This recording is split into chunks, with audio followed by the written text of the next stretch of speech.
Fashion परियों की कहानी बहुत पहले चांदी के पहाड़ों और कौस कुजह के दरियाओं से परे वेलोरिया नामी एक दम तोड़ती बादशाहत मौजूद थी।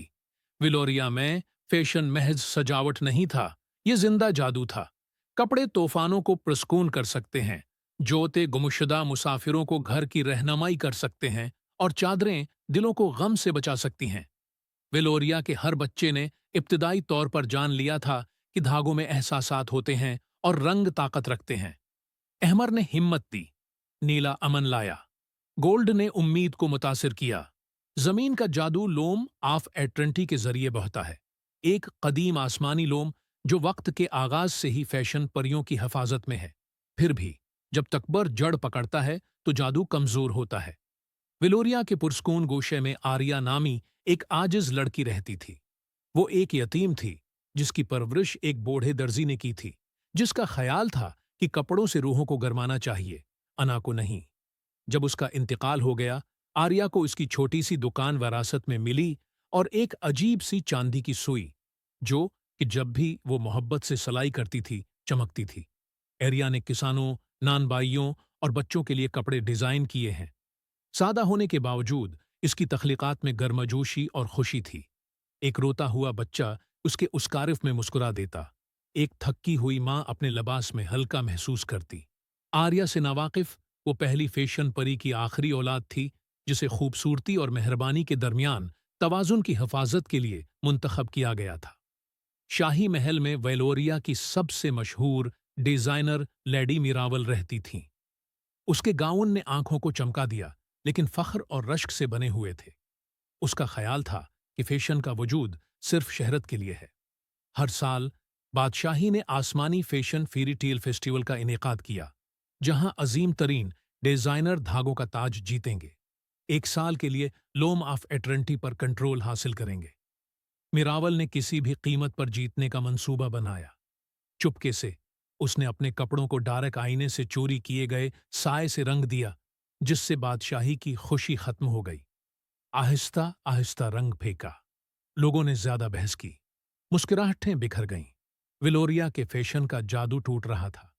जब त्योहार का ऐलान किया गया, आर्या ने शहरत के लिए नहीं, बल्कि खुशी बहाल करने के लिए दाखिल होने का ख्वाब देखा। फिर भी जब वो महल के दरवाजे पर पहुंची, तो मुहाफिज हंसने लगे। उन्होंने कहा कि सिर्फ शाही डिजाइनर्स ही दाखिल हो सकते हैं। दिल शकिस्ता होकर आर्या अपनी दुकान पर लौट आई। इस रात सितारों से भरे आसमान के नीचे उसकी चांदी की सोई पहले से ज्यादा रोशन थी। एक हल्की हवा के झोंके ने उसके इर्द गिर्द के कपड़े उठा लिए, और चार चमकते हुए वजूद नमूदार हुए। लोमा, रोशनी की परी सुलक, फैबरक की परी करोमा, रंग की परी टैसा, धागे की परी। उन्होंने कहा कि आप दिलों के साज हैं, विलोरिया को आपकी जरूरत है। जैसे जैसे चांद ऊंचा हुआ, आर्या ने परियों के साथ काम किया। लोम ने बुनते ही आहिस्ता से गाया, उम्मीद के लिए सुबह का गाउन, हिफाजत के लिए आधी रात का एक चादर, आजादी के लिए चांदी की हुआ के जोते, सच्चाई के लिए जिंदा धागे का ताज। हर सलाई में उस मेहरबानी की याद थी जो आर्या ने दूसरों को दिखाई थी। तुलुआ आफताब तक किसी दूसरे के बराकस एक मजमुआ उसके सामने चमकने लगा। रनवे रोशनी के पल की तरह तीरता हुआ क्रिस्टल झील के ऊपर नमूदार हुआ। डिजाइनर्स ने सोने और जियोरात के गाउन पेश किए, लेकिन हुआ सर्द महसूस हुई। जब लेडी मिरावल आगे बढ़ी तो उसका सियाह शीशे का गाउन चमक रहा था, लेकिन फिर भी हुजूम पर साए छाए हुए थे। फिर आर्या आ गई। जिस लम्हे उसका पहला डिजाइन रनवे को छूता है, रंग वापस आसमान में फूट पड़े। परिंदे गाते थे, पानी चमक उठा, एक शर्मीला बंदा ऊंचा चल पड़ा। एक जख्मी सिपाही ने ताकत की वापसी महसूस की। एक तन्हा शहजादे को अपना दिल बेदार होता हुआ महसूस हुआ। लोम ऑफ एट्रेंटी अपने आप घूमने लगी। मीरावल चीखा जब उसका गावन राख में खुला। डारक मरर बखर गया, चोरी शुद्दा खुशी को वापस बादशाही में जारी कर दिया। धागों का ताज बाकी सबसे आगे निकल गया और आर्या के सर पर जम गया। मलका झुक गई। उसने ऐलान किया कि फैशन जो रूह को शफा बख्शता है, वो हकीकी जादू है। आर्या ने दौलत से इनकार कर दिया। उसके बजाय उसने महल को हाउस ऑफ आइवर वेयो में तब्दील कर दिया, जो गरीब और अमीर सबके लिए खुला है। फैशन स्कूलों ने पहले एहसान सिखाया, डिजाइनर्स ने ईमानदारी को बुनना सीखा, बच्चे ये मानते हुए बड़े हुए कि खूबसूरती अंदर से शुरू होती है।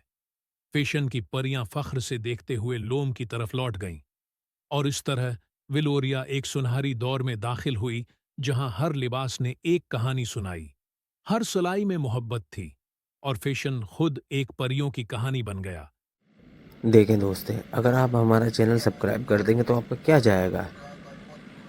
आपके यूट्यूब चैनल पर सिर्फ एक सब्सक्राइब बढ़ जाएगा, लेकिन उस सब्सक्राइब की वजह से मेरी लाइफ सेट हो जाएगी। दोस्तों please subscribe to watch my videos. Thank you.